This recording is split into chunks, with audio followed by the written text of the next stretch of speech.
یحییٰ بن سعید قطان نے سفیان ثوری سے بیان کیا، کہا کہ مجھ سے عبد الرحمن بن عابس نے بیان کیا، کہا کہ میں نے ابن عباس رضی اللہ عنہ سے سنا، ان سے دریافت کیا گیا تھا کہ کیا آپ نبی کریم صلی اللہ علیہ وسلم کے ساتھ عیدگاہ گئے تھے؟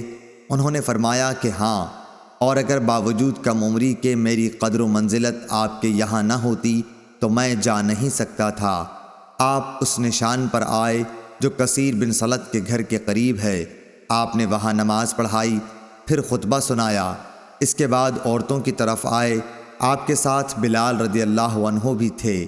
آپ صلی اللہ علیہ وسلم نے انہیں واعظ اور نصیحت کی اور صدقے کے لیے کہا، چنانچہ میں نے دیکھا کہ عورتیں اپنے ہاتھوں سے بلال رضی اللہ عنہ کے کپڑے میں ڈالے جا رہی تھیں۔ پھر حضور صلی اللہ علیہ وسلم اور بلال رضی اللہ عنہ گھر واپس ہوئے۔ صحیح بخاری حدیث نمبر 977۔